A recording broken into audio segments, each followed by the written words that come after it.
Hello, my name is Robert Dean Steele, and today I usually don't get involved in these particular issues, especially social issues and political issues, but I do have to kind of give a little opinion. Today, I was in a local grocery store. And the young lady said to me, "So, do you want to use your own bag or do you want to use a paper bag?" And I started to giggle. And the reason why I started to giggle was back about 30 years ago.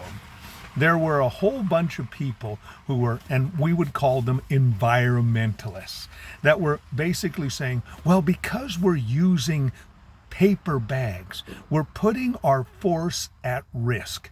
So let's use plastic bags.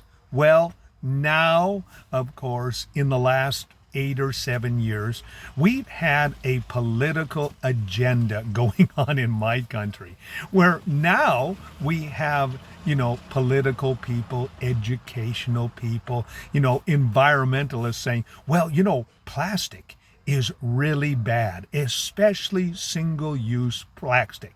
So now we go to the store and we don't have any more plastic bags.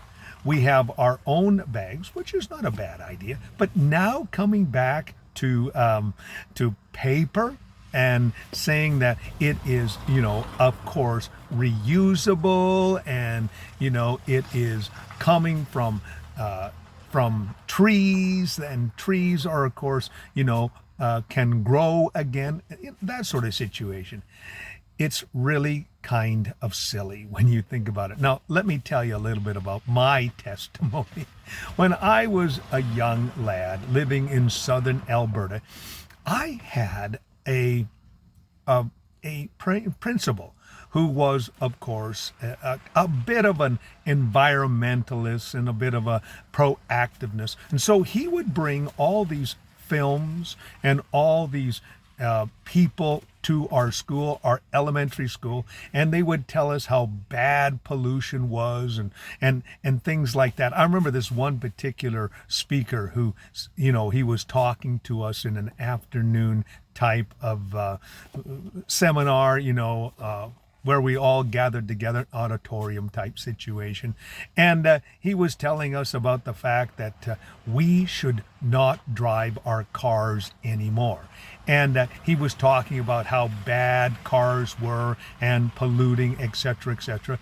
And then he said, I had a conversation in one of the smaller towns of Alberta. And he said, everyone agreed that, cars were not a good thing when it came to pollution. And he says, so what I said was I challenged them to, think seriously about it. And the people said, yeah, we think that cars could be a bad thing. And he said, well, I have a bunch of young people that will be very glad to go out there and destroy your cars so that you won't pollute anymore. And well, he says all the people left and went to their cars. Well, he was using that, but that was the agenda back then. Environmentalism has been around for a long time. And the thing about environmentalism is it changes with each generation. That which, and I'm using the example of plastic versus paper.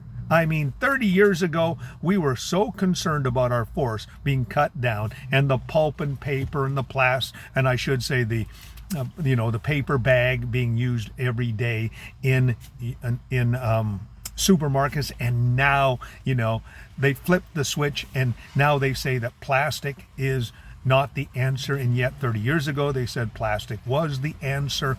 And it just shows us the fickleness of the environmental movement.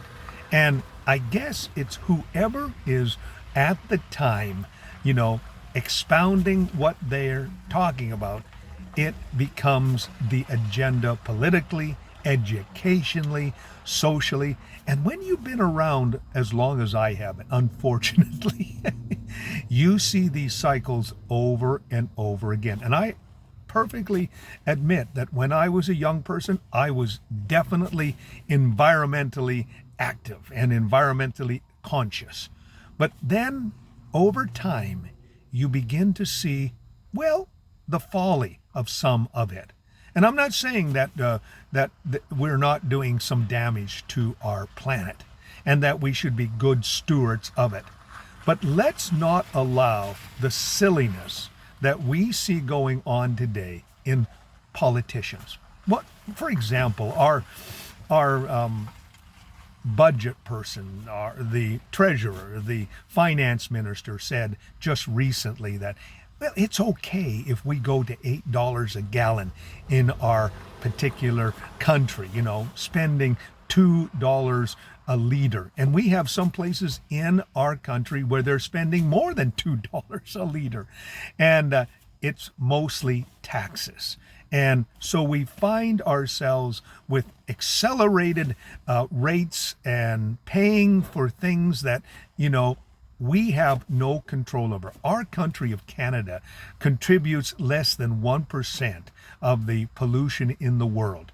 And our leaders say, well, we got to do our part. Well, when are the bigger countries like China and India going to do their part?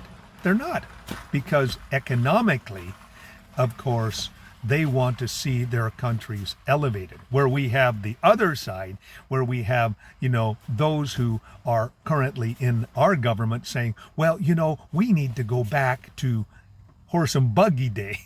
And that's a whole situation. Well, listen, the simple fact is that if you've been around long enough, you know that there's a little silliness in all of this. And to those environmentalists who are being silly right now, stop it. We've seen it before. Got the t-shirt. It's time for some real logic and wisdom in this area. I'm not against, being responsible stewards of our planet. But let's put the silliness aside, especially those individuals who will go and pour soup and potato on the works of art. You guys are right out to lunch. A little thought for you today. My name's Robert Dean Steele.